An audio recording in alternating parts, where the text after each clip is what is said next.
ക്ലാസ്സിൽ പഠിക്കുന്ന പെൺകുട്ടിക്ക് പീരീഡ്സ് ആയി, 4ാം ക്ലാസ്സിൽ പഠിക്കുമ്പോൾ പെൺകുഞ്ഞിന് പീരീഡ്സ് ആയി, 5ാം ക്ലാസ്സിൽ പഠിക്കുമ്പോൾ പീരീഡ്സ് ആയി. ഇതൊന്നും കേൾക്കുമ്പോൾ ഇക്കാലത്ത് നമുക്ക് പ്രത്യേകിച്ച് അത്ഭുതമൊന്നും തോന്നാറില്ല.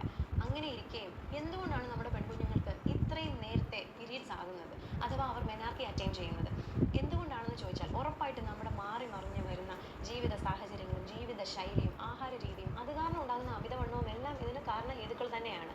അങ്ങനെയാണെങ്കിൽ പോലും 8 വയസ്സ് മാത്രം പ്രായമായ ഒരു പെൺകുട്ടിക്ക് ബ്രസ്റ്റ് ഡെവലപ്മെൻറ്റ് അഥവാ തിലാർക്കി വന്നിട്ടുണ്ട് എങ്കിൽ ഉറപ്പായിട്ടും നമ്മൾ ചിന്തിക്കണം, കൂടിപ്പോയാൽ 1-1.5 വർഷത്തിനകം തന്നെ ആ കുട്ടിക്ക് പീരീഡ്സ് ആകാനുള്ള സാധ്യത കൂടുതലാണ്. സ്റ്റേജസ് ഓഫ് പ്യൂബർട്ടി പറഞ്ഞ് നോക്കുകയാണെങ്കിൽ ആദ്യം ബ്രസ്റ്റ് ബഡിൻ്റെ ഡെവലപ്മെൻറ്റ് ഉണ്ടാകും, തിലാർക്കി. പിന്നീടാണ് അഡ്രിനാർക്കി, പ്യൂബർക്കി, അതായത് ഹെയർ വരിക, കക്ഷത്തിലും അതുപോലെ പ്യൂബിക് ഏരിയയിലും ഹെയർ വരിക. അതിനുശേഷമാണ് മെനാർക്കി അഥവാ മെൻസസ് ഉണ്ടാവുക. ഉറപ്പായിട്ടും 8 വയസ്സുള്ള ഒരു പെൺകുട്ടിക്ക് ഈ മെനാർക്കി അല്ലെങ്കിൽ മെൻസസ് ഉൾക്കൊള്ളാനുള്ളൊരു സൈക്കോളജിക്കൽ മെച്യൂരിറ്റി ഇല്ല.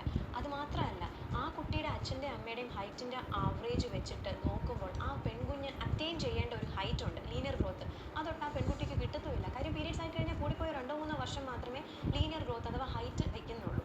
അങ്ങനെയുള്ളപ്പോൾ ആ കുട്ടിക്ക് ലഭിക്കേണ്ടിയിരുന്ന അല്ലെങ്കിൽ അച്ചീവ് ചെയ്യേണ്ടിയിരുന്ന ഡെസ്റ്റൈൻഡ് ലീനിയർ ഗ്രോത്ത് അച്ചീവ് ചെയ്യണമെങ്കിൽ ഉറപ്പായിട്ടും പീരീഡ്സ് ഒരു മിനിമം 12 വയസ്സ് വരെ വൈകിച്ചേ പറ്റൂ.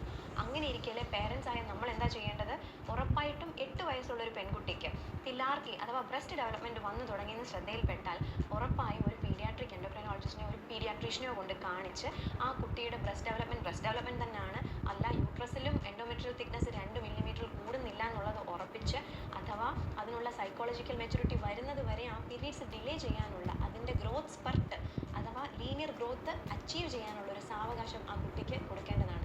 Average Indian female mail height difference വരുന്ന 11 സെൻറ്റിമീറ്റർ ആണ്.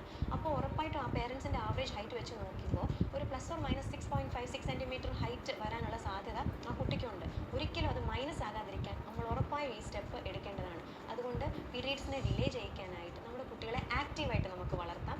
അതുപോലെ തന്നെ തിലാർക്കി അഥവാ ബ്രസ്റ്റ് ഡെവലപ്മെൻറ്റ് കണ്ടു തുടങ്ങിയിട്ടുണ്ടെങ്കിൽ ഉറപ്പായിട്ടും കൺസൾട്ടൻറ്റ് പീഡിയാട്രീഷ്യനെ കൊണ്ട് കാണിച്ച് അതിന് വേണ്ട ഇൻവെസ്റ്റിഗേഷൻസും ഫോളോ അപ്പും ചെയ്യാൻ നിങ്ങൾ മടിക്കരുത്.